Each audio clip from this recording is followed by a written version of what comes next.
한 목소리로 읽겠습니다. 시작.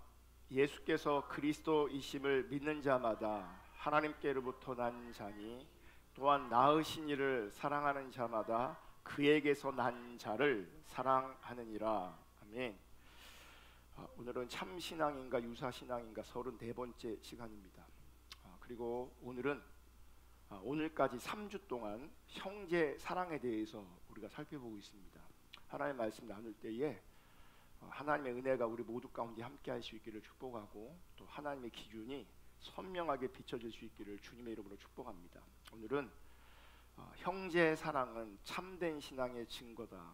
형제 사랑은 참된 신앙의 증거다라는 제목으로 하나님의 말씀 나누겠습니다. 여러분, 요한 1서에서 사도 요한을 통해서 말씀하시는 주님의 계명이 있습니다. 두 가지입니다. 첫째는 예수의 이름을 믿는 것, 둘째는 형제를 사랑하는 것입니다. 그러니까 주님의 계명을 사도 요한은 두 가지로 요약하고 두 가지로 이해하고 있습니다. 믿음과 형제 사랑이라는 겁니다. 그리고 형제 사랑의 같은 의미지만 다른 표현이 서로 사랑입니다. 그러니까 형제 사랑과 서로 사랑은 표현은 다르지만 같은 의미입니다. 그래서 서로 사랑은 정확하게 형제 사랑을 말하는 것이고, 여러분, 형제 사랑에서 확장된 개념이 이웃 사랑이고 더 확장된 개념이 원수 사랑까지 이어지는 겁니다. 요한 1서 4장 7절 8절을 보시면, 사랑하는 자들아 우리가 서로 사랑하자. 사랑은 하나님께 속한 것이니 사랑하는 자마다 하나님으로부터 나서 하나님을 알고, 그러니까 사랑하는 자가 하나님께 낳은 자입니다. 또 하나님을 사랑하는 자가 하나님을 아는 자라고 말하고 있는 겁니다. 8절, 사랑하지 아니하는 자는 하나님을 알지 못하나니. 지금 읽은 요한 1서 4장 7절 8절을 보시면, 형제를 사랑하는 자는 곧 하나님께 속한 자이고 하나님으로부터 난 자이며 하나님을 아는 자라고 말씀하고 있습니다. 누가요? 형제를 사랑하는 자가. 반대로 만일 형제를 사랑하지 않는다면 그 사람은 하나님을 알지 못하는 자, 즉 하나님께 난 자가 아닌 거죠. 하나님의 자녀가 아닌 거죠. 하나님의 자녀가 아니면 우리는 마귀의 자녀가 되는 겁니다. 하나님의 자녀와 마귀의 자녀가 무엇으로 나누어지고 어떻게 나누어지느냐? 형제를 사랑하느냐? 형제를 사랑하지 않느냐? 요한 1서 4장 19절 보시면, 우리가 사랑함은 그가 먼저 우리를 사랑하셨습니다. 그럼 우리가 형제를 사랑해야 되는데 그 형제 사랑의 원천은 우리 자신에게 있지 않습니다. 하나님께서 먼저 우리를 사랑하셨기 때문에, 우리가 하나님의 사랑을 받았기 때문에 그 하나님의 사랑을 가지고 형제를 사랑할 수 있게 되어지는 겁니다. 그래서 우리는 먼저 사랑받은 자이고 먼저 사랑받은 자인 것이 분명해야 합니다. 이게 복음의 시작입니다. 하나님의 사랑을 아는 것, 하나님의 은혜를 아는 것, 이것이 복음의 시작입니다. 그러니까 복음이 시작되어져야 하나님의 사랑을 내가 알고 하나님의 사랑을 내가 알기 때문에 형제를 내가 사랑할 수 있게 되어지는 겁니다. 요한 1서 4장 21절 5장 1절을 이어서 보겠는데, 우리가 이 계명을 주께 받았나니, 이 계명이 뭐예요? 믿음과 형제 사랑, 예수 그리스도의 이름을 믿는 것과 형제를 사랑하는 이 계명을 받았다. 그러면서 하나님을 사랑하는 자는 또한 그 형제를 사랑할 지니라. 하나님을 사랑한다면, 하나님을 사랑하기를 원한다면 그 형제를 사랑할지라. 5장 1절, 예수께서 그리스도이심을 믿는 자마다 하나님께로부터 난 자니, 낳으신 이를, 즉 하나님을 사랑하는 자마다 하나님에게서 난 자를 사랑한다고 말씀하고 있습니다. 예수 그리스도를 믿는 자가 하나님께로부터 난 거죠. 이게 뭐 하나님의 자녀인 거죠. 그러면 하나님의 자녀라면 낳으신 이를 사랑하게 돼 있어요. 그러니까 예수 그리스도를 믿는 것과 낳으신 하나님을 사랑하는 것은 같은 개념이고 연결되어 있는 겁니다. 하나님께서 낳으신 자가 된다면, 내가 하나님의 자녀라면 또 다른 하나님께서 낳으신 자들, 하나님의 자녀들을 사랑한다는 겁니다. 사랑하느니라 라고 말씀하고 있습니다. 여러분, 육신적으로 묶이는 것, 즉 육신적으로 가족되는 것, 이 영향력이 굉장히 큽니다. 부부가 되는 것, 부모 자녀의 관계가 되는 것, 이 영향력이 엄청 큽니다. 그런데 지금 성경은 하나님을 아버지로 삼고 하나님으로부터 난 자들은 우리를 낳으신 하나님을 사랑하고 하나님이 낳으신 형제도 사랑한다고 말하고 있습니다. 여러분, 요한 1서를 통한 성경적 관점은 육신적 가족 관계보다 하나님을 중심으로 한 영적인 관계를 더 소중하게 여기고 있는 겁니다. 이런 관점은 사도 요한이 스스로 만들고 개발한 게, 깨달은 게 아니고요, 예수님에게서 배운 겁니다. 마태복음 10장 36절, 사람의 원수가 자기 집안 식구니라. 육신적으로 부부가 되고 육신적으로 부모 자녀의 관계가 되는 그 영향력이 굉장히 큰 건데요. 근데 정말 많은 경우 여러분 생각해 보십시오. 나를 가장 힘들게 하는 사람이 누구인가? 나에게 상처를 가장 많이 준 사람이 누구인가? 대부분은요, 가족인 경우가 많습니다. 육신적으로 엮여 있는데, 굉장히 영향력을 가지고 있는데, 그럼에도 불구하고 나를 가장 힘들게 하고 나를 가장 어렵게 하고 나에게 상처를 가장 많이 준 사람이 누구냐? 가족인 경우가 많다고요. 특별히 영적으로요, 우리로 하여금 하나님을 따라가지 못하게 하는 경우, 원수가 어디에 있냐면 가족에 있어요. 그러니까 사람의 원수가 어디 있냐면 너희 집안 식구니라. 원수가 멀리 있지 않습니다. 마가복음 3장 32절부터 보시면, 무리가 예수를 둘러 앉았다가 여짜오되 보소서 당신의 어머니와 동생들과 누이들이 밖에서 찾나이다. 그러니까 육신적인 어머니, 동생, 누이들이 찾아왔습니다. 33절, 대답하시되 누가 내 어머니이며 동생들이냐 하시고, 34절, 둘러 앉은 자들을 보시며 이르시되 내 어머니와 내 동생들을 보라. 35절 다 같이 읽겠습니다. 시작. 누구든지 하나님의 뜻대로 행하는 자가 내 형제요 자매요 어머니이니라. 여러분, 오해하지 마셔야 되는데, 육신적 가족 관계를 지금 무시하라는 말이 아닙니다. 육신적 관계를 무시하라고 말하는 게 아니에요. 여러분, 육신적 관계에 부작용이 있습니다. 그게 뭔지 아세요? 가족 이기주의입니다. 가족 이기주의. 자기 가족밖에 모르는 것이 이 세상을 불공평하게 만들었습니다. 가족 이기주의가 이 세상을 정의롭지 못하게 만들었습니다. 다른 사람은 어떻게 살지 몰라도 그냥 내 가족만, 내 식구만 잘 먹고 잘 살면 된다는 이 가족 이기주의가 세상을 불공평하게, 정의롭지 않게 만들었다고요. 그래서 하나님은 가족 이기주의가 아니라 우리 모두가 하나님 앞에서 이웃되기를 원하시는 겁니다. 더 나아가 궁극적으로 형제 되기를 원하시는 겁니다. 이것이 하나님 나라입니다. 내 가족만 잘 되기를 구하는 것은 가족 이기주의고요. 그럼 우리가 행복할까? 내 가족만 챙기면 나는 행복할 건가? 나만 잘 먹고 잘 살고 내 가족만 잘 먹고 잘 살면 우리는 행복한 걸까? 행복한 걸까? 여러분, 세상은 절대 그렇지 않습니다. 우리가 행복해야 나도 행복한 겁니다. 근데 하나님 없는 인간들은, 하나님 없는 세상은요, 가족 이기주의가 정말 팽배합니다. 그래서 세상이 더 불행해지는 겁니다.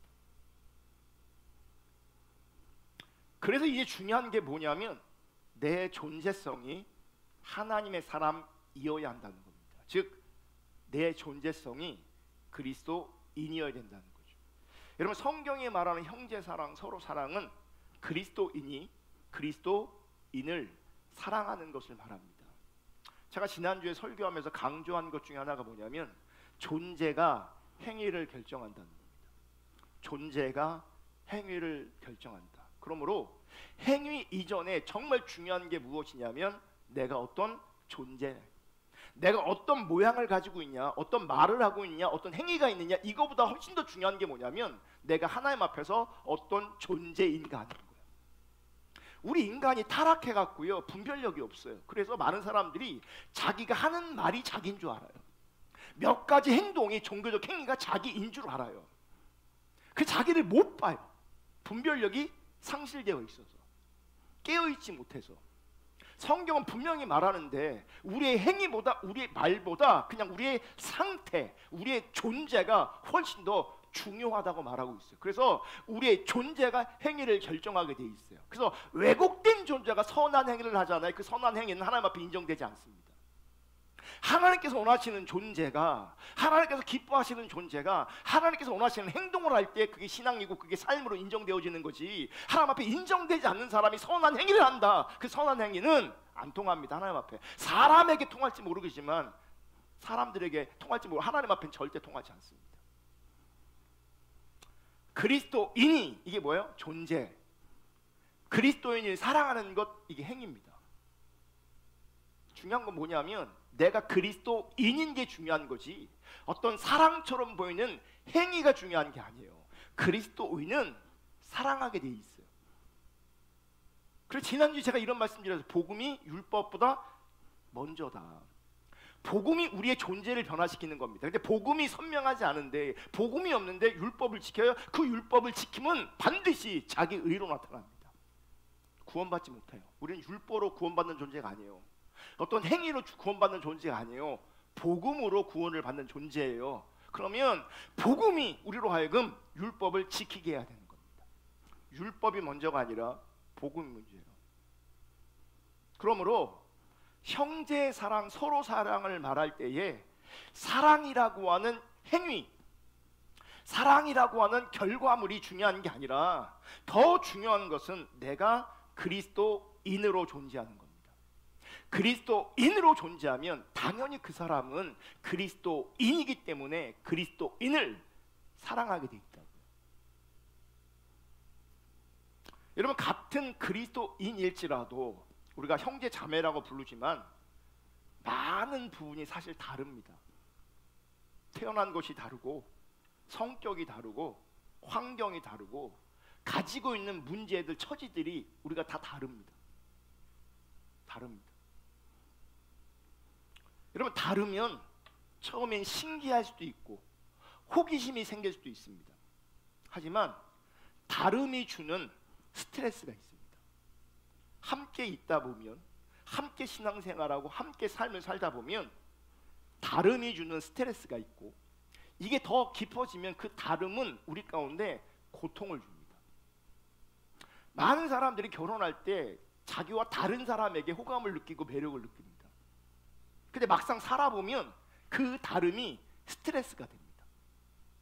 그 다름이 더 깊어지면 고통이 됩니다. 그럼 같이 못 삽니다. 같이 사는 게 너무너무 힘듭니다. 제가 과거에 하나님께서 관계를 다루시면서 그걸 이미 경험하게 하셨거든요.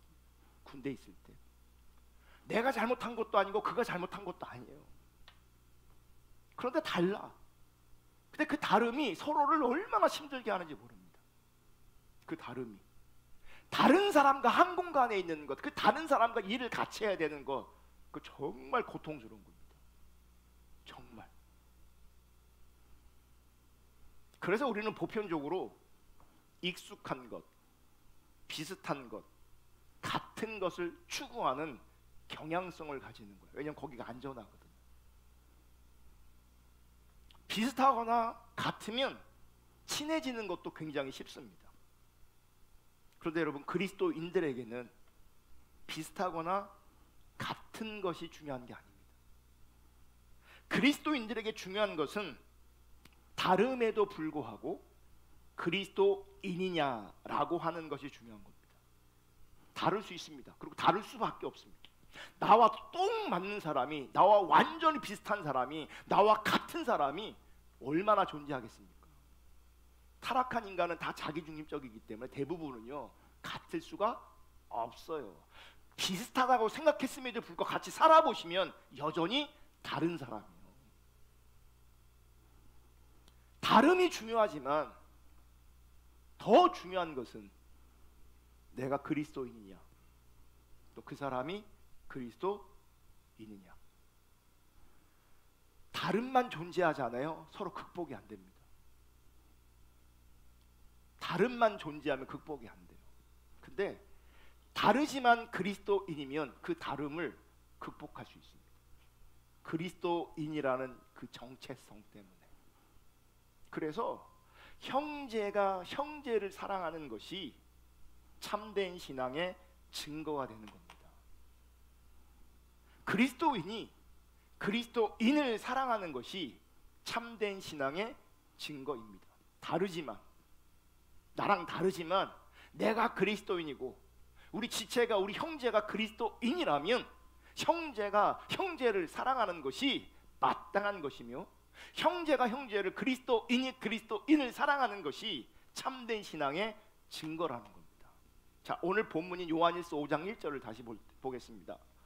예수께서 그리스도이심을 믿는 자마다 하나님께로부터 난 자니 또한 낳으신 이를 사랑하는 자마다 그에게서 난 자를 사랑하느니라. 여러분, 참된 그리스도인은 그러므로 말미암아 죄인을 죄인 그대로 사랑할 수 없습니다. 내가 참된 그리스도인이라면 죄인을 죄인 그대로 사랑할 수 없습니다. 왜냐하면 참된 그리스도인은 죄인이 자연스럽게 행하는 그 죄악을, 하나님 없는 그 삶을 본능적으로 불편하게 여기게 됩니다. 그러니까 자연스럽게 범하는 그 죄를, 하나님 없는 삶을 내가 불편하게 여기지 않는다면 뭐가 증명되는지 아십니까? 그도 그리스도인이 아니고 나도 그리스도인이 아니기 때문에 그게 불편하게 다가오지 않는 겁니다. 내가 참된 그리스도인이라면 자연스럽게 행해지는 그 죄악과 하나님 없는 삶이 불편해져야 합니다. 그 불편함을 안고 있는데 어떻게 사랑이 됩니까? 더 나아가 참된 그리스도인은 죄를 미워하기 때문에 죄인을 사랑할 수 있는 게 사실 쉽지가 않습니다. 하지만 어떤 하나님의 자녀에게서 하나님 아버지를 닮은 거룩한 성향이 흘러나오는 것을 보게 되면 참 그리스도인은 그와 한 형제요, 한 가족임을 느끼게 됩니다. 그리고 천국 가는 길의 여정을 함께 걸어가는 순례자로 여깁니다. 그러니까 동지로, 동역자로 여기는 겁니다. 함께 천국 가는, 함께 하나님 나라를 이루어가는 동지가 되고 동역자가 되는 거라고요. 거기에 사랑이 싹트는 겁니다. 사랑이. 그래서 우리는 그 부부관계를 얘기할 때 그러잖아요. 우리는 전우애로 산다고. 전우애. 여러분, 그거 굉장히 잘 사는 겁니다. 전우애 없는 인간들이 얼마나 많은데요. 전우애가 없다니까요. 애정이 없다니까요. 어쩔 수 없이 같이 사는 거예요. 어쩔 수 없이. 이게 농담인데 농담이 아니에요. 어떤 분이 그러더라고요. 남편과 같이 사는 그 자매가 있고 남편이 일찍 죽은 과부가 있대요. 과부의 얼굴이 훨씬 더 환하고 빛난대요. 훨씬 더 환하고 빛난대요. 왠지 아세요? 같이 있으면 불편하고 원수 싸우는 거죠. 늘 불편한 거죠. 그럴 바에는 혼자 있는 사람이 훨씬 더 마음이 편하대요. 훨씬 더 건강하대요. 훨씬 더. 그러니까 전우애도 없는 거예요. 그러니까 많은 사람들이. 이게 슬픈 얘기지 않습니까? 함께 있을 때 서로 힘이 되고 위로가 되고 격려가 되고 인생의 여정을 함께 해야 되는데, 천국 가는 여정을 함께 해야 되는데 그 상대가 사라지니 살 것 같아. 편해져.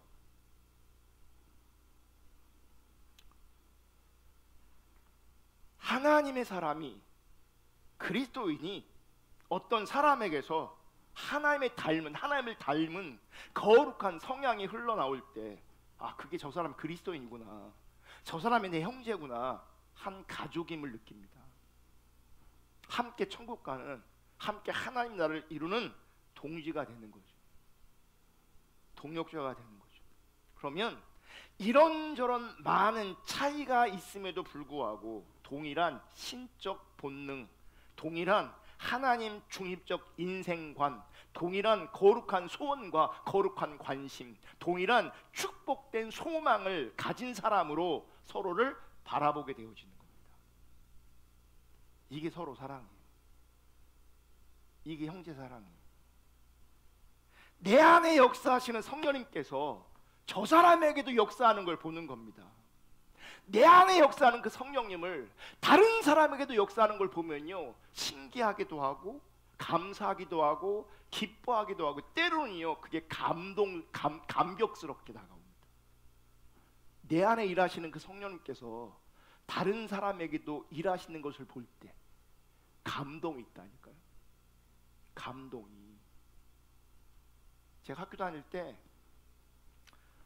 잘은 모르지만 학교가 좁으니까요, 어떤 사람들이 이렇게 눈에 띕니다.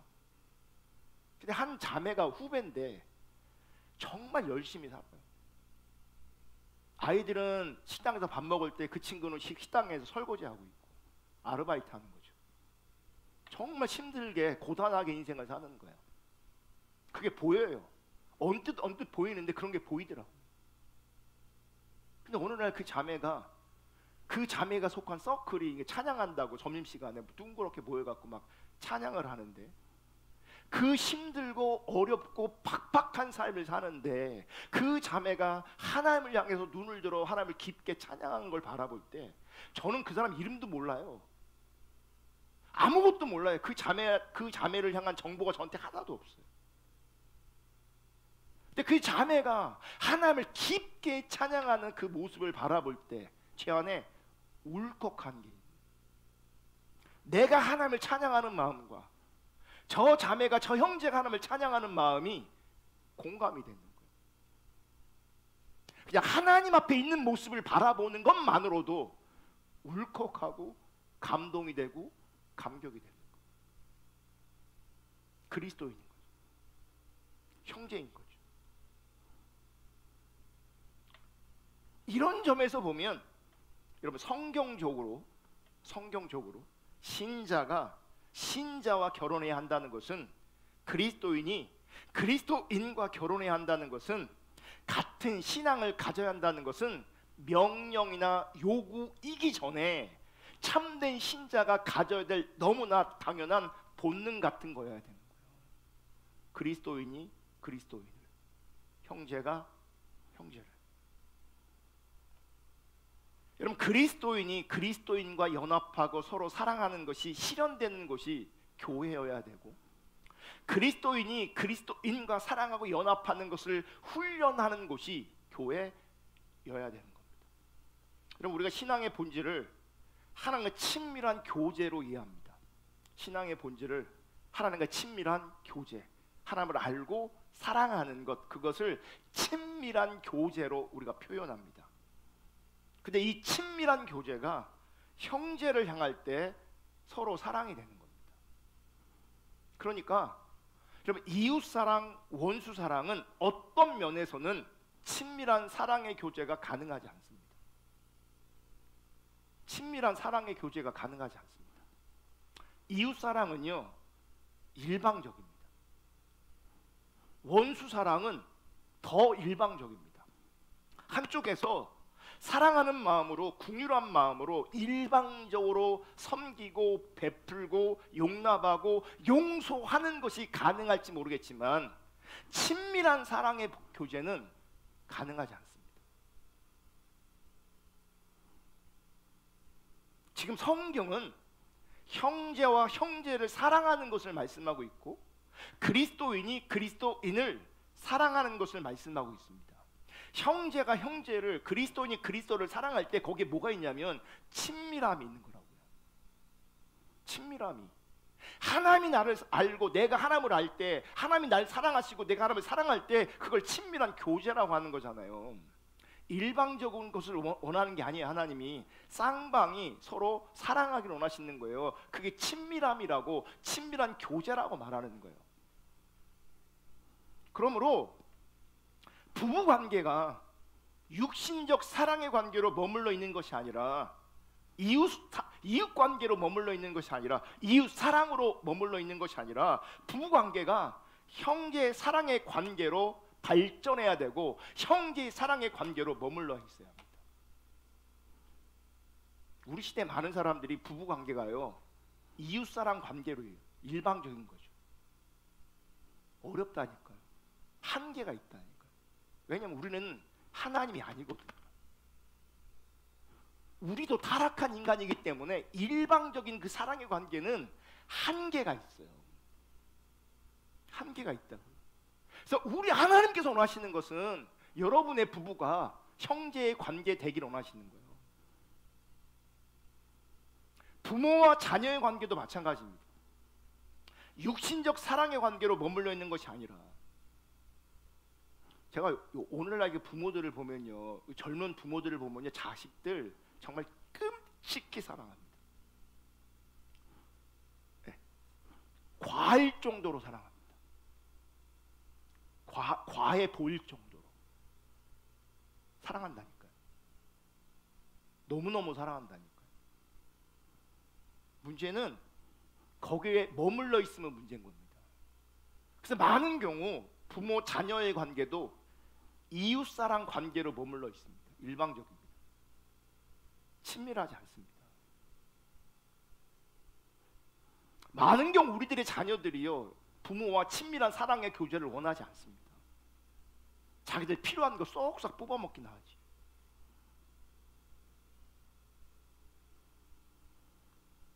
부모 자녀와의 관계도 형제 사랑의 관계로 머물러 있어야 합니다.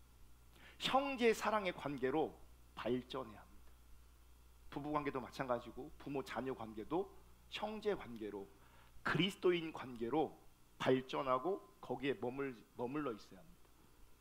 여러분, 그리스도인과 그리스도인이 하나님 앞에 서로 사랑할 수 있으며 서로 사랑의 관계 안에서 친밀한 교제와 풍성한 생명을 누릴 수 있기 때문입니다. 거기에 친밀한 교제가 있고 거기에 생명이 있다고요. 그래서 형제 사랑은 참된 신앙의 증거가 되는 겁니다. 거기에 친밀한 교제가 있기 때문에, 거기에 하나님의 생명이 있기 때문에. 여러분, 형제 사랑은 그러므로 참된 그리스도인의 본능이어야 합니다. 형제 사랑은. 하지만 성경은 형제 사랑이 신자의 영적 본능임에도 불구하고 힘을 다해 형제를 사랑할 것을 권면하고 있습니다. 자, 요한 1서 3장 18절 19절. 자녀들아, 우리가 말과 혀로만 사랑하지 말고 행함과 진실함으로 하자. 보세요. 말과 혀로 사랑하는 것은 이건 모양이고 행입니다. 말로는 뭐예요? 사랑한다고 얘기할 수 있습니다. 그런데 행함과 어떻게 해요? 진실함으로 하자. 이게 본질이에요. 언어가 본질이 아니고, 사실 말이 본질이 아니고, 이것도 중요하긴 하지만 행함과 진실함이 본질이에요. 그래서 말과 혀로만 사랑하지 말고 행함과 진실함으로 하자. 19절. 이로써 그러자. 이로써 우리가 진리에 속한 줄을 알고. 그러니까 누가 진리 안에 속한 사람이냐? 말과 혀로 사랑하는 사람은 진리에 속한 것이 아니고 행함과 진실함으로 사랑하는 사람이 곧 진리에 속한 사람이다. 그 사람이 그리스도인이고 그 사람이 형제라고 말하는 거예요. 그러니까 내가 행함과 진실함으로 사랑할 때에 나도 그렇고 다른 사람도 그렇고 진리에 속한 하나님의 사람인 것을 확인할 수 있게 되어지는 거예요. 행함과 진실함으로. 여러분, 형제 사랑은요 기도에 영향을 미칩니다. 기도에. 형제를 미워한다 혹은 형제와 바른 관계 가운데 있지 않다라고 하면 가장 먼저 기도가 막힙니다. 기도가 안 됩니다. 기도가. 그리고 형제가 관계가 문제가 있는데 내가 누군가를 미워하고 있는데 기도가 잘 된다? 그건 있을 수 없는 일입니다. 있을 수 없는 일입니다. 그래서 기도가 안 되시는 분들은 관계를 돌아보셔야 합니다. 제가 보면 그러니까 어리고 미숙한 사람들은 세상을 사랑하거든요. 세상을 사랑해요. 그러면 미숙하고 어리고 세상을 사랑하는 그 사람은 기도 자체를 못합니다. 기도 자체가 안 됩니다. 그리고 기도하려고 하는 의지와 소원도 없습니다. 우리 자녀들을 보면요, 그들의 필요가 부모가 다 채워주고 있습니다. 넘치도록 풍성하게 그들의 필요가 채워지고 있습니다. 그리고 부모들은 육신적 관계에서 그 필요만큼은 충분히 채워주려고 합니다. 근데 그들은 아직 미숙하거든요. 어리거든요. 인격적으로 주를 만나지 않았거든요. 근데 그들은 그러니까 자기의 필요가 채워지는 이 세상 속에서 세상의 영향을 받고 있고 세상에 끌려다니고 있어요. 그럼 이들의 특징이 뭔지 아십니까? 기도 안 합니다. 기도를 못 합니다. 기도할 의지도 없습니다. 큐티해라 안 합니다. 세상 사랑하면 기도를 아예 못 한다니까요. 세상을 추구하면 기도가 아예 안 된다고요. 머리만 굴리. 어떻게 하면 내가 잘 살까? 어떻게 하면 재밌을까? 이 머리만 굴리지 기도가 안 돼요. 기도를 못 해요. 세상 사랑하면 세상 사랑이 무너지지 않는 한 그럼 기도가 안 됩니다. 또 하나, 형제와의 관계가 문제가 생기면 기도가 막힙니다. 그래서 기도가 안 되는 분들은 자기를 돌아볼 때 내가 세상을 사랑하는가 혹은 형제와의 관계에 문제가 있는가를 돌아보셔야 돼요. 형제와의 관계에 문제가 있으면 그럼 기도가 막힌다니까요. 이런 경우도 있어요. 형제와의 관계가 온전하지 않은데 관계가 깨져 있는데 더 나아가 형제를 미워하고 있는데 기도를 잘하는 것 같아. 이런 경우는 종교적으로 자기 열정으로 기도하는 것이지 하나님께서 원하시는 기도의 자리에 있는 게 아니에요. 그건 율법적으로 기도하고 있는 거예요. 자기 열정으로. 인간은요, 자기 열정의 자리에서 눈물도 감정도 막 끌어올려와요. 이렇게 끌어올릴 수 있어요. 만들어낼 수 있어요. 저는요, 인간이 무서워요. 어떤 면에서는 스스로 속이는 걸 보면요, 스스로를 자기 중적인 자리에서 얼마나 기가 막히게 기만하는지를 몰라요. 그 왜곡인지를 모르면서 자기를 속이고 있어요. 때로는 이게 무섭다니까요. 행함과 진실함으로 하자 그러잖아요. 이 진실함이 빠져 있어요. 하나님 앞에 진실해야 되고 관계 앞에 진실해야 되는데 많은 사람들이 진실하지 않아요. 근데 진실하지 않은 자기를 못 봐요. 무서운 거라니까 이게.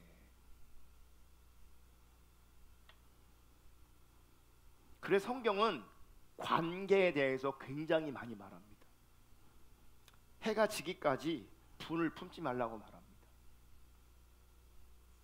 형제와 싸운 것이 불편한 것이 생각나거든 헌금을 예배하러 왔다 헌금을 놓고 가서 화해하고 와서 뭐하래요? 예배드리고 헌금하래요. 그러니까 예배보다도 어떤 면에서는 관계 회복이 훨씬 더 중요하다고 말하는. 왠지 아세요? 관계가 깨진 자리의 예배와 기도는 하나님께서 받으실 수가 없는 거예요. 그건 참된 예배가 아니고 참된 기도가 아니라서. 그럼 부부 사이에도 관계가 깨지잖아요. 불화하잖아요. 그럼 기도가 안 됩니다. 관계가 막히면 기도가 안 돼야 맞는 겁니다. 그래서 뭐부터 풀어야 돼요? 관계부터 풀어야 기도가 되는 겁니다. 만약 형제를 미워하는데도 신앙생활에 아무런 문제가 없다면 그 사람은 위선자입니다. 스스로를 속이는 기만하는 사람입니다. 이게 자기 중심성의 무서움인 겁니다. 이게 요한일서 4장 20절 보겠습니다. 다 같이 읽습니다. 시작. 누구든지 하나님을 사랑하려고 하고 그 형제를 미워하면 이는 거짓말하는 자니 보는 바 그 형제를 사랑하지 아니하는 자는 보지 못하는 바 하나님을 사랑할 수 없느니라. 여러분, 이렇게 생각하는 사람이 있을 거예요. 성경이 그 형제, 하나님을 사랑한다고 말하면서 그 형제를 미워하면 이는 거짓말이다. 보는 바 그 형제를 사랑하지 않는 사람이 보지 못하는 바 하나님을 사랑할 수 없다. 그러니까 이런 말씀을 직면하면 마음이 힘든 거죠. 이제 마음이, 형제를 사랑하면 하나님의 자녀고 형제를 사랑하지 않은 마귀의 자녀라고 말하면 이제 나는 사랑하는 자인가 돌아볼 거 아니에요. 근데 나는 사랑하지 않는 것 같아. 그럼 나는 마귀의 자녀인가? 이런 고민들이 되는 거죠. 이제 형제를 미워한, 하나님 사랑한다고 말하면서 관계가 늘 깨져 있어. 형제를 사랑한다고 하면서 관계가 온전하지 않아. 더 나아가 미워하고 있어. 그럼 나는 하나님을 사랑하는 자인가? 그 거짓말이라고 성경은 말하고 있는데 심각해지는 거죠. 그러면서 이런 생각이 드는 거예요. 나는 형제를 사랑하는 게 힘든데, 형제를 사랑하는 게 잘 안 되는데, 그렇다면 나는 하나님의 자녀가 아닌가? 의심이 드는 거죠. 자, 나는 형제를 사랑하는 게 힘든데 잘 안 되는데, 그렇다면 나는 하나님의 자녀가 아닌가? 그럴 수도 있고 그렇지 않을 수도 있습니다. 그렇지 않은 경우, 형제를 사랑하는 것이 힘든데 그럼에도 불구하고 하나님의 자녀인 경우에 대해서 먼저 얘기하려고 합니다. 여러분, 성경이 말하는 사랑은 감정 이상입니다. 감정 이상. 우리가요, 형제 사랑을 하니까, 친밀한 교제라고 하니까 꼭 우리는 사랑을 생각하면 감정을 먼저 떠올려요. 내 마음이 막 좋아야 되고 기뻐야 되고 막 업돼야 되고 이런 걸 생각하거든요. 그런 걸. 그러니까 그런 감정 상태를 가지고 하나님과 관계, 지체들과 관계, 부부 관계, 이거 다 그렇게 감정을 생각하니까 사랑이 없는 것 같아요. 여러분, 우리가 자녀를 볼 때 기뻐할 때가 있고 마음이 좋을 때도 있지만, 분명히 자녀 사랑하지만 자녀가 몹시 미울 때가 있습니다. 싫은 감정이 들 때가 있습니다. 뭐 자녀만 그렇습니까? 배우자는 더하지. 그러니까 자기 뱃속으로 낳은 자녀도, 내 뱃속으로 낳은 자녀도 사랑하지만 이 감정이 올라오지 않는다니까요. 감정이 힘들 때가 있다고요. 그러니까 사랑을 이해할 때 반드시 감정으로 이해해서는 안 되는 거예요. 그래서 성경이 말하는 사랑도 감정 이상입니다. 여러분, 우리가 예수를 믿는 순간 우리 몸은 죽어서 흙으로 돌아가고 영은 천국 가는 거 아니잖아요. 예수를 믿지만 그대로 우리는 세상에 머물러 있다고요. 우리의 기질과 인간적인 성향을 여전히 다 가지고 살아 있다고요. 성경은 우리가 가지고 있는 인간적인 기질, 기호, 취향 등 이런 것들을 무시하지 않아요. 여러분, 우리가 이 땅에서 몸을 입고 살아가는 동안 우리 안에는 인간의 본능적 요소들이 여전히 살아있어요. 물론 거듭난 자에게는 하나님께 주신 영적인 본능도 분명히 있지만, 그것이 형제 사랑이고 그것이 거룩을 추구하는 것이지만, 그럼에도 불구하고 우리 안에도 육신적인 본능이 여전히 존재하고 있다고요. 그리고 교회는 가지각색의 사람들이 모여 있는 곳입니다. 다른 사람들이 모여 있다고요. 교회 안에서 그러므로 말미암아 우리 구성원들을 묶는 공통점은 그리스도와 복음이어야 합니다. 어떤 성향이나 기질 같은 걸로 우리가 하나를 추구한다면 너무 다양하고 너무 다르기 때문에 우린 절대로 하나 될 수 없습니다. 부부는 두 사람인데도 두 사람이 하나 되는 게 결단코 쉽지 않아요. 평생을 부부로 하지만, 평생을 살지만 평생 하나라는 것이 뭔지 모르는 사람이 얼마나 많은지 몰라요. 안 된다고요. 두 사람도 안 되는데 여러 사람이 모여 있는 곳이 하나가 어떻게 됩니까? 그래서 공동체를 구성하는 공통점은 우리의 기질과 우리의 성향이 아니라 그리스도와 복음밖에는 없어야 합니다. 그래서 우리는 교회 안에서 나와 너무 다른 배경에 자란 사람, 나와 너무 다른 환경에 살아가는 사람, 나와는 기질이나 성향이 너무 다른 사람들을 만날 수밖에 없습니다. 그게 당연한 거죠. 교회만 그런 게 아니고 다 그래요. 어딜 가는 나랑 딱 맞는 사람이 있냐? 안 그래요. 직장 가잖아요. 처세만 하는 거, 살아남아야 되니까 처세하는 거지. 속에서는요 막 불평 올라오고 저 새끼는 뭐냐, 막 쟤는 뭐냐 이러고 다들 살아요. 나랑 안 맞아서. 나와 다른 사람들과 친해지기는 쉽지 않습니다. 쉽지 않은 정도가 아니라 어렵고 힘이 듭니다. 힘이 들어요. 그래서 살아본 사람들은 얘기해요. 혼자 사는 게 제일 편한 거라고. 혼자 있는 게 가장 편해요. 관계하지 않으면 제일 편한 거예요. 할렐루야. 이건 세상적 관점이에요. 그래서 바울도 그래요. 할 수만 있으면 혼자 살아라 그래요. 바울도. 그러니까 어떤 경지에 올라간 사람들이 볼 때 막 어떤 때가 되면 막 만나려고 하고 막 결혼하려고 하고 막 그런 사람들 있잖아요. 경지에 오른 사람 보면 그게 웃기는 거고 우스운 거예요. 별거 없는데. 그거 별거 없는데. 그거 아무것도 아닌데. 제가 그렇다고 지금 결혼을 부정하는 게 아니에요. 지금 인생을 얘기하는 거예요. 인생을 지금. 아멘이라잖아요. 저절로 다른 사람을 바라볼 때 저절로 사랑이 생기면 참 좋은데 그런 일은 절대 일어나지 않습니다. 그리고 어떤 사람을 바라볼 때 도무지 이해되지 않을 때가 훨씬 더 많습니다. 내 관점에서 이해되는 사람보다 이해 안 되는 사람이 훨씬 더 많습니다. 훨씬 더. 그게 타락한 세상의 속성입니다. 자, 이런 상황은 우리 모두가 다 직면하고 있는 사람이에요. 근데 그래 사랑하기가 쉬운 거예요? 어려운 거예요? 어려운 거죠. 잘 되는 거예요? 잘 안 되는 거예요? 잘 안 되는 거죠. 이럴 때 하나님의 사람들은, 하나님의 자녀들은, 그리스도인들은 이 문제를 가지고 하나님께 나아갑니다. 그리고 자연적으로는 좋아할 수 없는 사람이지만 좋은 감정이 생기지 않을 수도 있지만, 감정이 사랑이 아니라고요. 좋은 감정이 생기지 않을 수도 있지만 그 사람을 향해서, 그 사람을 위해서 긍휼과 사랑을 가지고 하나님 앞에 기도하게 됩니다. 이런 마음과 태도를 가지고 하나님께 나아가는 사람이 하나님의 자녀인 겁니다. 이렇게 기도하면 하나님께서 은혜를 부으시는 거죠. 형제를 사랑하라고 하잖아요.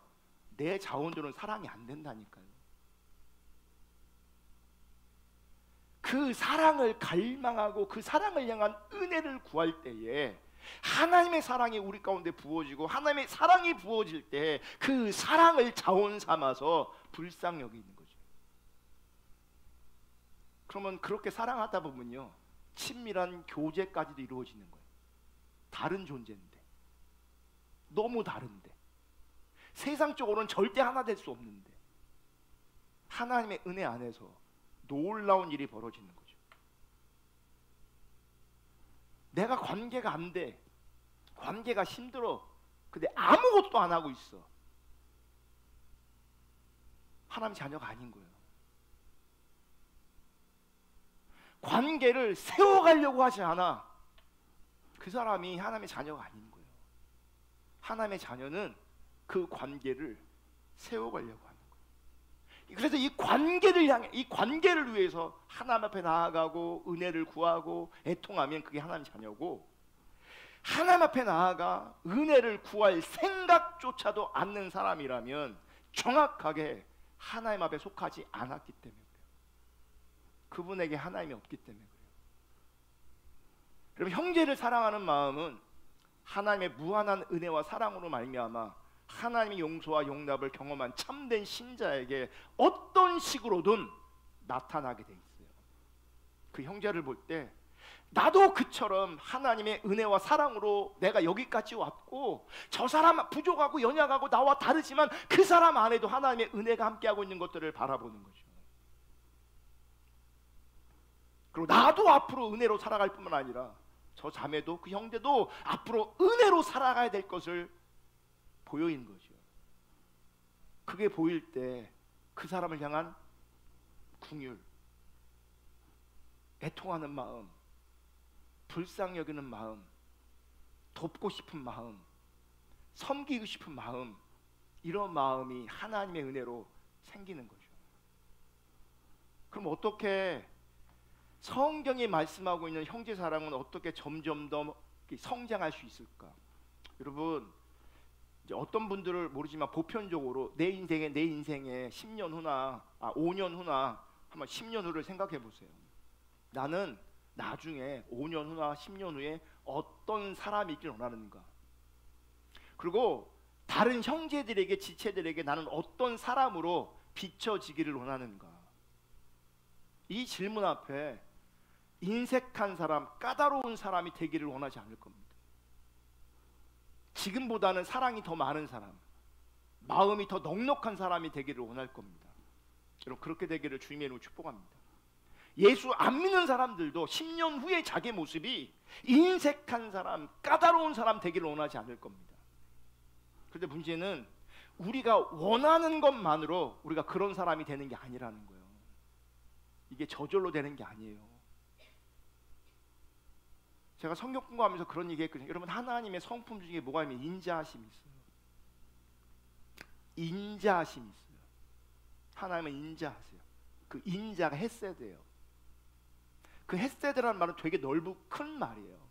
그 친절이라고도 번역되고 사랑이라고도 번역되고 궁휼이라고도 번역이 돼요. 그러니까 이런 모든 의미를 담아서 헤세드, 인자라고 말하는 거예요. 그럼 우리는 나중에 누굴 닮아야 돼요? 시간이 가면 갈수록 하나님을 닮아야 돼요. 그럼 하나님을 닮은 그 모습 안에는 인자함이 있어야 돼요. 우리 교회 어르신들이 있어요. 젊은 사람들이 여러분을 바라볼 때 우리 권사님, 우리 집사님 참 인자하시다라는 평을 들으셔야 돼요. 우리 권사님, 우리 집사님 좀 까다롭다, 까탈스럽다. 그분은 지금 예수 잘 못 믿고 있는 거예요. 인자하다라는 소리를 들어야 돼요. 젊으신 분들은 시간이 좀 남으니까 좀 자유로울 수 있지만, 그럼 여러분이 10년 뒤에 인자하다라는 그 소리를 들을 수 있을까? 그게 저절로 되는 게 아니라고요.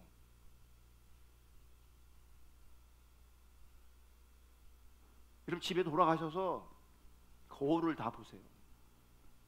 거울을 다 보시고 이쁘다, 잘생겼다 이런 개념은 다 내려놓고, 왜냐면 그건 이미 정해져 있어. 이거 못 바꿔. 원판 불변의 법칙이에요. 이게 잘 안 돼, 이게. 그러니까 그런 관점으로 자기를 보면 안 돼요. 그거 보지 말고 다 내려놓고 나는 인자한가를 보세요. 인자한가. 인자한가.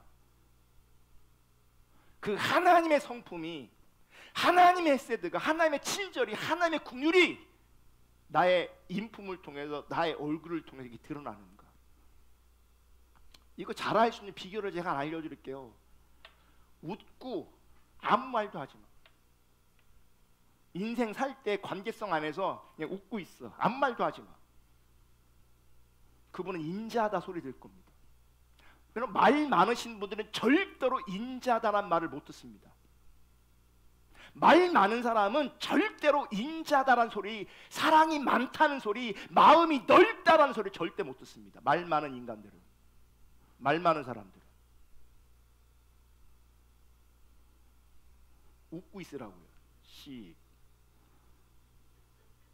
그리고 뭐예요? 그들의 피로를 채워주는 거예요. 그들을 섬겨주는 거예요. 그럼 그 사람이 사랑이 많은 거고, 그 사람은 인자한 거예요. 거울을 보셨는데 힘술이 막 뚝뚝 막 흘러, 막 힘술이, 못됨이 막 뚝뚝 흘러가고 있어. 그건 예수님의 모습, 하나님의 모습이 아니죠. 탐심이 막 얼굴에 뚝뚝 묻어 있어. 막 까탈스러움이 막 뚝뚝 물어 막 있어. 막 까탈스러움이.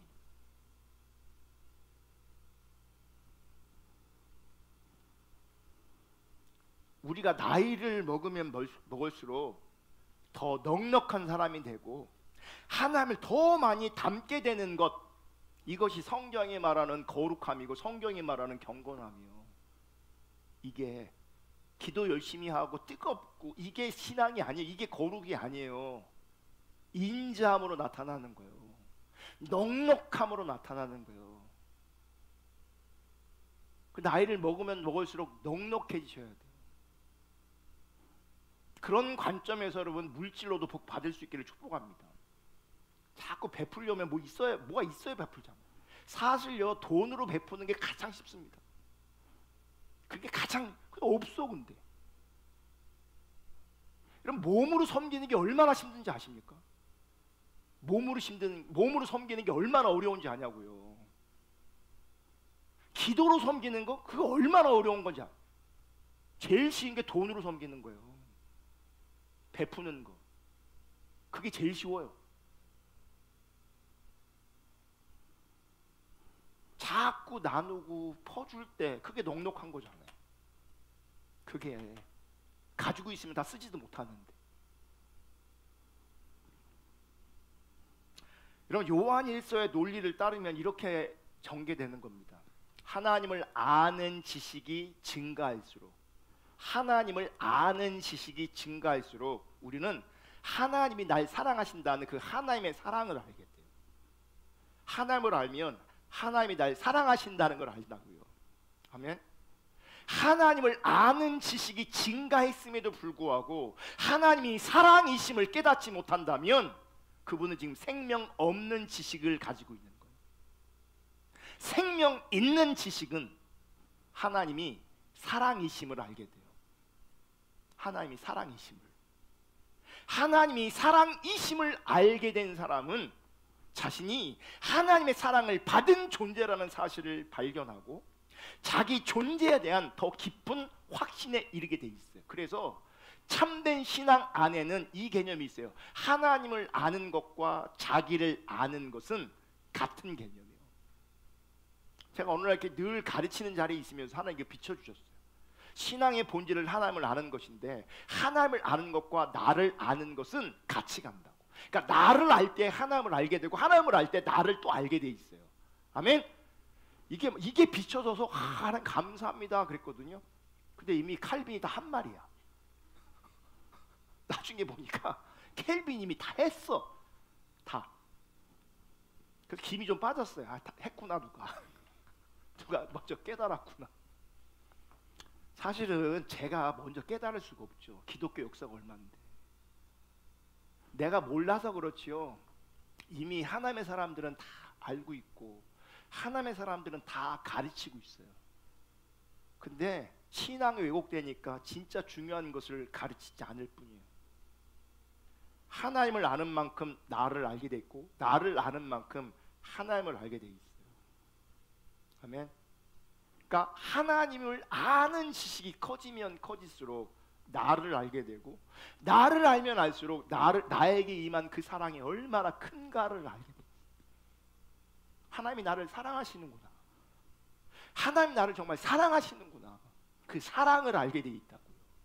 그러면 그 사랑에 대한 확신이 내 안에 있으면 그 사람은 당연히 하나님의 사람인 거죠.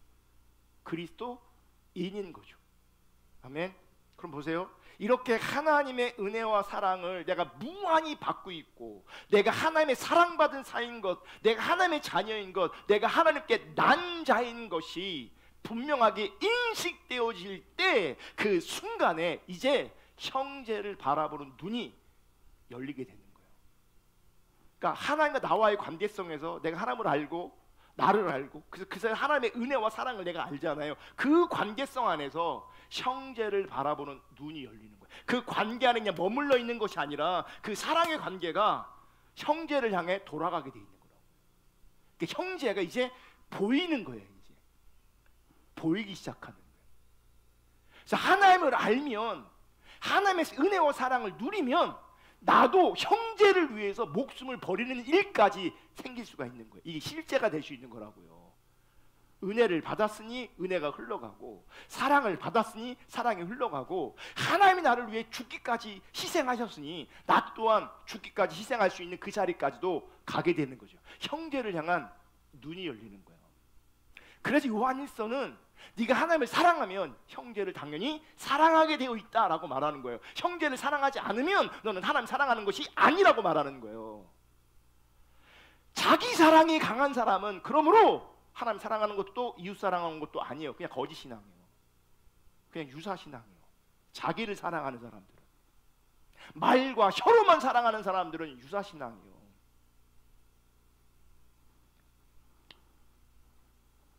그 형제를 바라보며, 지체를 바라보며 나에게도 은혜가 임했지만 저 형제에게도 은혜가 필요하구나, 저기도 은혜가 있구나, 그 은혜를 베푸셨구나, 그 하나님의 은혜와 사랑을 서로 발견하게 되어지는 거예요. 아멘. 서로들 안에 있는 하나님의 은혜와 사랑을 발견하게 되면 서로를 향해서 더 사랑할 수 있게 되어지고, 서로를 향해서 더 섬길 수 있게 되어지는 거예요.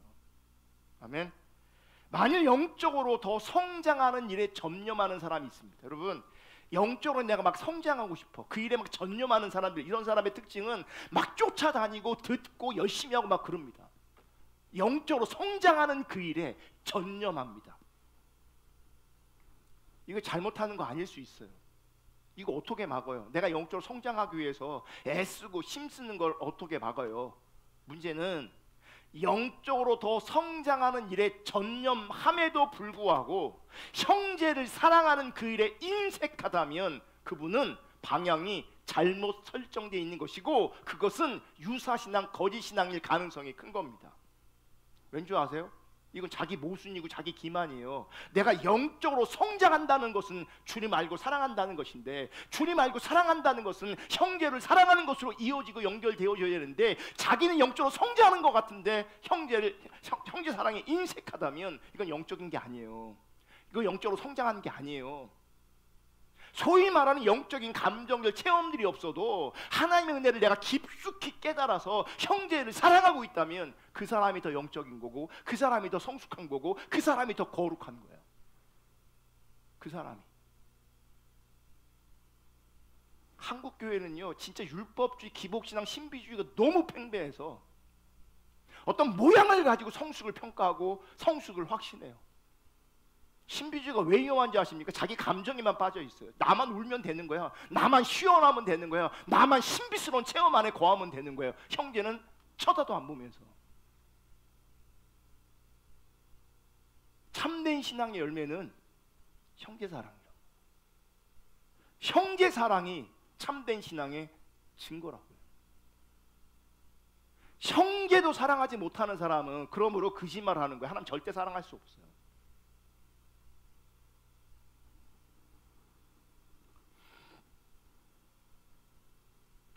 그래서 형제 사랑은 참된 그리스도인의 표요, 참된 신앙의 확실한 증거입니다. 그럼 어떻게 형제 사랑을 실천할 수 있을까? 두 가지를 제가 권면하려고 하는데, 첫째, 하나님을 더 깊이 알기를 힘써야 합니다. 하나님을 더 깊이 알기를 힘쓰셔야 합니다. 아멘. 다른 방법이 없어요. 왜냐하면 나는 인간을 하나님 중립적으로 사랑한다는 것이 하나님이 안 계시면, 하나님의 은혜가 아니면, 내가 하나님을 모르면 이건 절대로 가능하지 않은 일이기 때문에 그래요. 그래서 여러분 삶의 자리에서 정말 하나님 알기를 구할 수 있기를 주님의 이름으로 축복합니다. 그런 그 일을 위해서 복음을 묵상할 수 있기를 축복하고요, 복음을 묵상하되 지속적으로 끊임없이 복음을 묵상하셔야 합니다. 저는 복음을 놓쳐버리고 잃어버리는 것이 타락이라고 생각합니다. 제가 이제 복음을 말하는 얘기는 복음의 지식을 말하는 게 아니고 복음의 교리를 말하는 게 아니에요. 복음을 묵상할 때에 내 상태가 하나님 없이에 합할 수 있어요.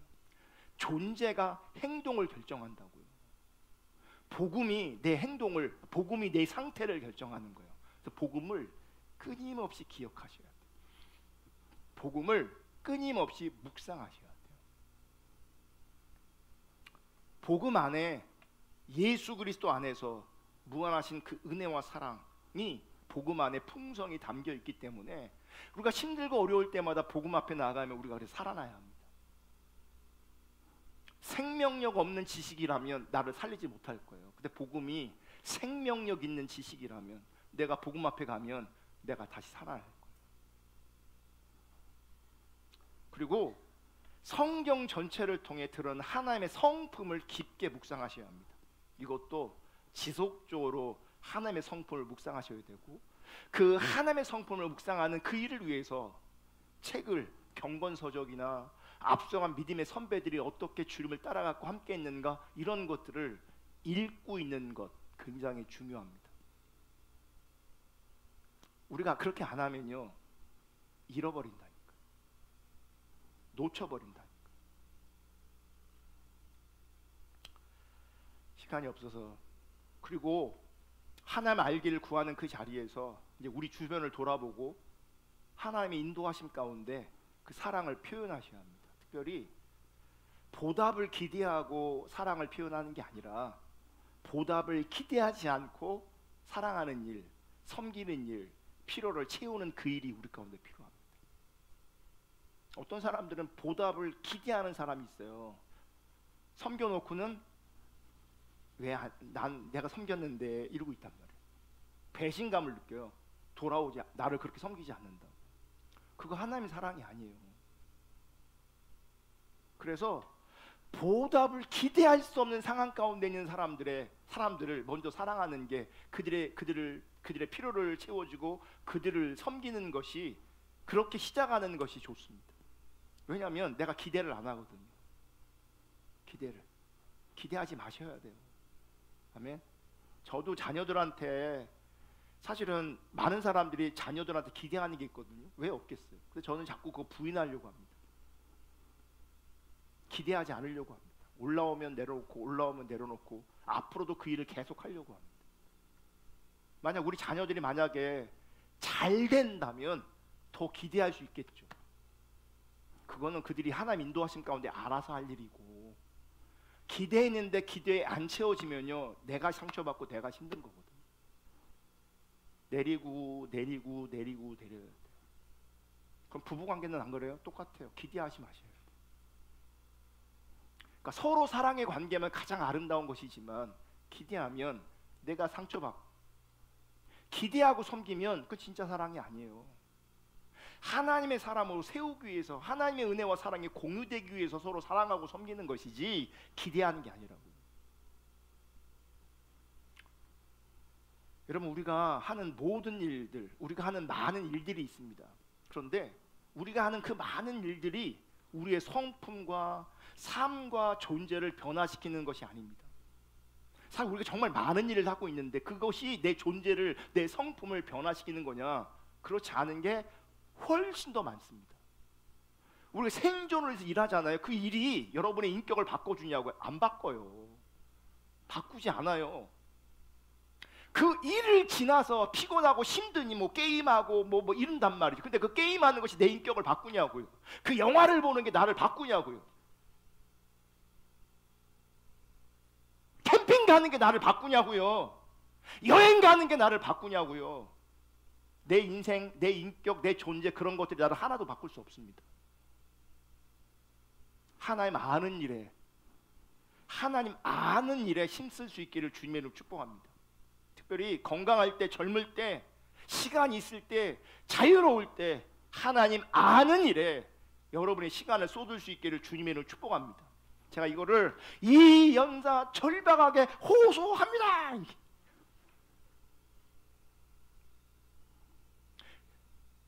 이런 일 저런 일 하다가 바쁘고 힘들고 피곤하다고 하나님 찾는 일을 멈춰버리면 그 인생 망합니다.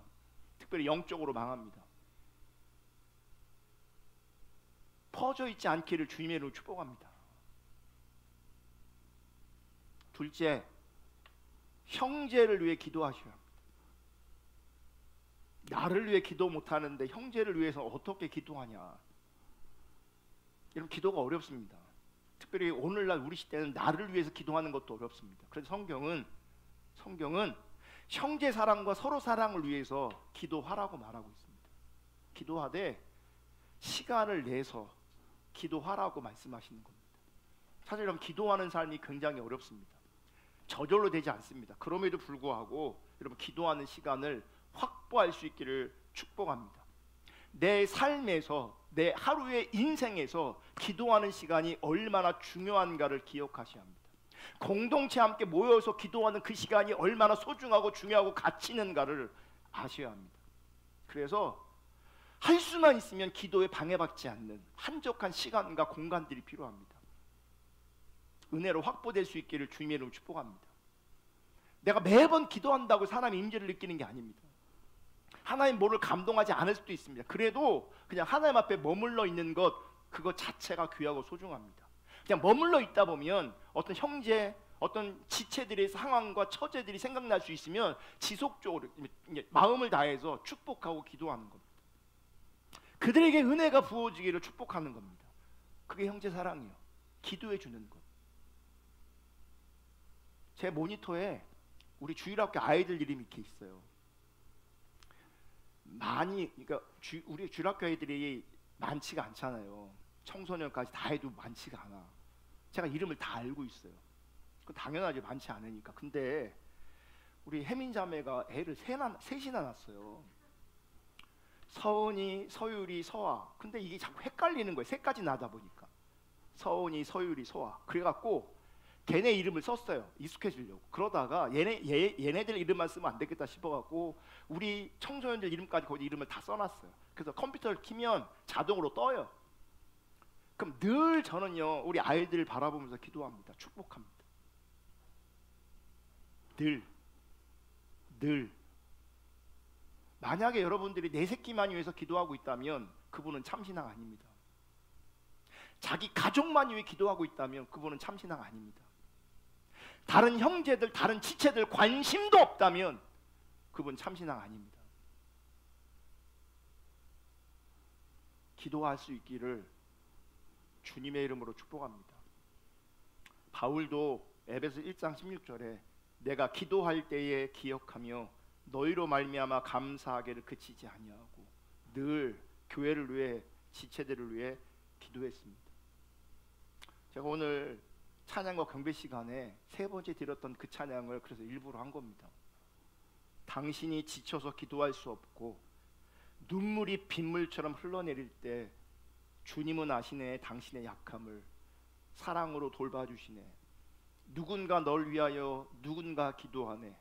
내가 홀로 외로워서 마음이 무너질 때 누군가 널 위해 기도하네. 여러분, 제가 옛날에 이 찬양 굉장히 혼자 많이 불렀어요. 기타 치면서. 그러면서 위로를 받아요. 그렇지, 하나님이 나를 위해 기도해 주시지, 누군가가 나를 위해 기도해 주시지. 근데 이번에 설교를 준비하면 다른 마음을 주셨어요. 이렇게 위로받는 게 아니라 여러분들은 누군가를 위해 기도하는 자가 될 수 있기를 주님의 이름으로 축복합니다. 누군가 날 위해 기도하겠지 아니라 내가 기도하는 사람이 될 수 있기를 주님의 이름으로 축복합니다. 이렇게 형제의 사랑이 우리 가운데 실제 되어질 때 교회 공동체가 하나님 보시기에 하나님 나라가 이루어지는 곳이 되는 거죠. 하나님의 자녀들이 누릴 수 있는 그 은혜와 사랑이 우리 가운데 서로 사랑으로 오고 가게 되는 것이고 이곳에 친밀한 교제, 이곳에 생명이 넘치는 겁니다. 마지막으로 가벼운 겉면 하나 드리고 마칠 건데요.